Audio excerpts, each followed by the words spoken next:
सबसे पहले तो आप ये जानिए कि आपको लगता है कौन सरकार आएगा कि हमको नौकरी दे देगा।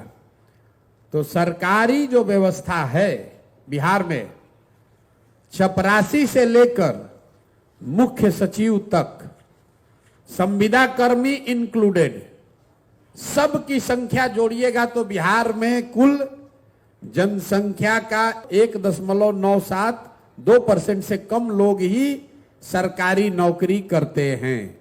तो नौकरी रोजगार मिलेगा कैसे? रोजगार का सबसे बड़ा तरीका है पूंजी।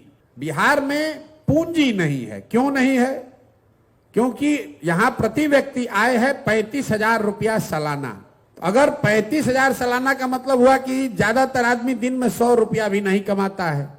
तो इस महंगाई के जमाना में अगर आप 100 रुपया भी नहीं कमाइएगा तो खाइएगा क्या, खिलाइएगा क्या, और पैसा पूंजी कहां से लाइएगा?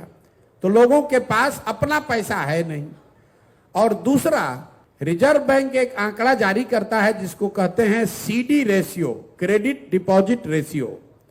बैंक में आपने कितना पैसा रखा और बैंक ने उसके बदले आपको कितना पैसा लोन दिया, कर्ज दिया, व्यक्तिगत तौर पर नहीं, राज्य के स्तर पर। सरकार की जो व्यवस्था है देश में, उसमें बैंकों की ये जिम्मेवारी है कि अगर 100 रुपया लोग बैंक में रखें तो कम से कम 70 रुपया लोन लोगों को मिलना चाहिए, ताकि आप घर बना सकें, मोटरसाइकिल चला सकें, दुकान खोल सकें, कोई रोजी रोजगार बिजनेस व्यापार कर सकें। बिहार में ये रेशियो है 40%। मतलब 100 रुपया बिहार के बैंकों में जो जमा होता है, बिहार के बैंक में सिर्फ 40 रुपया बैंक वाले आपको लोन देते हैं। 60 रुपया कहां जाता है? वो बैंक इस पैसे को उन राज्यों में भेज रहे हैं जहां पर लोग बिजनेस व्यापार कर रहे हैं। गुजरात में, तमिलनाडु में, तेलंगाना में, आंध्र प्रदेश में। वहां सीडी रेशियो कितना है? 90, 95, 100। मतलब अगर तेलंगाना में, तमिलनाडु में वहां के लोगों ने 100 रुपया जमा किया तो बैंकों ने 90 रुपया, 100 रुपया वहां के समाज को दिया कि भाई तुम गाड़ी खरीदो, व्यापार करो, बिजनेस करो। इससे वहां के लोग रोजी रोजगार कर रहे हैं। अब मैं इसको आप एक आंकड़ा समझाऊंगा तो आपके दिमाग खुलेगा, दिमाग की आपकी बत्ती जलेगी कि इसका कितना बड़ा असर है। पिछले फाइनेंशियल ईयर में, वित्तीय वर्ष में, इसी गरीब बिहार में आपने, हमने, सब ने मिलकर बिहार के बैंकों में पैसा जमा किया 4,21,000 करोड़ रुपया।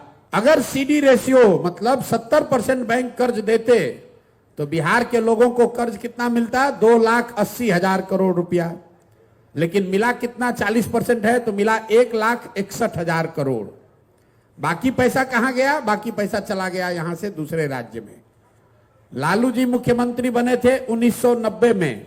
1990 से लेकर पिछले साल तक 32 वर्ष में बिहार के बैंकों ने आपका, हमारा 26 लाख करोड़ रुपया ले जाकर दूसरे राज्यों में ट्रांसफर कर दिया।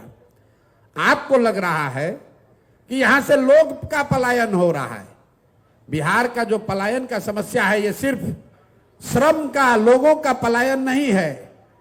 लोगों का पलायन है, बुद्धि का पलायन है और पूंजी का पलायन है। जो नौजवान है जिसके पास पैसा, साधन, पढ़ाई नहीं है, वो मजदूरी करने के लिए बाहर जा रहा है। जो नौजवान पढ़ लिख गया वो पढ़ाई करके बाहर नौकरी करने के लिए पलायन कर रहा है। और जो पैसा हम लोग के पास है वो भी दूसरे जगह जा रहा है। तो अगर रोजगार यहां चाहिए तो सबसे पहले यहां लोगों को पूंजी उपलब्ध होना चाहिए। आपकी क्षमता के अनुसार 50,000, 1 लाख, 2 लाख, 3 लाख, 5 लाख रुपया लोन मिलने लगे सहज तरीके से तो बिहार के घर घर में रोजगार होने लगेगा। नहीं तो सरकारी नौकरी के चक्कर में हम लोग दौड़ते दौड़ते मर जाएंगे। तो जन सुराज का मंत्र बिहार में रोजगार लाने का मतलब ये नहीं है कि चीनी का फैक्ट्री खोल देंगे। चीनी का फैक्ट्री खोलिएगा तो कितना आदमी को रोजगार मिलेगा? फैक्ट्री लगना चाहिए। लेकिन यहां से बेरोजगारी पलायन अगर दूर करना है तो एक ही चीज चाहिए।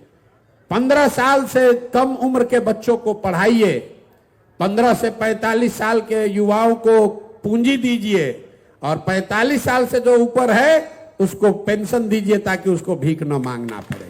तो सबसे पहले जरूरी है कि 15 साल से पहले के बच्चों को अच्छी से अच्छी शिक्षा दी जाए ताकि वो 15 बरस के बाद सरकार की व्यवस्था पर बोझ न बने।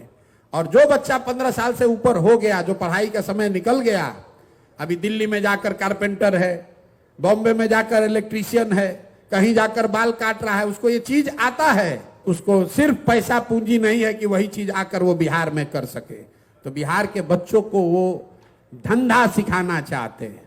अभी क्या है, बिहार के बच्चों को राजनीति सिखाया जा रहा है और धंधा गुजरात के लोगों से कराया जा रहा है। हम चाहते हैं कि बिहार के बच्चे धंधा करना सीखें, अपने बल पर अपने पैर पर खड़ा हों, और उसके लिए सिर्फ और सिर्फ पूंजी की जरूरत है। तो जन सुराज की सोच एक लाइन में यह है कि 15 साल से कम उम्र के बच्चों के लिए विश्व स्तरीय शिक्षा की व्यवस्था हो, 15 से 45 साल के बीच के लोगों के लिए पूंजी की व्यवस्था हो, और 45 साल से ज्यादा उम्र के बुजुर्गों के लिए कम से कम 2000 रुपया महीना के पेंशन की व्यवस्था हो।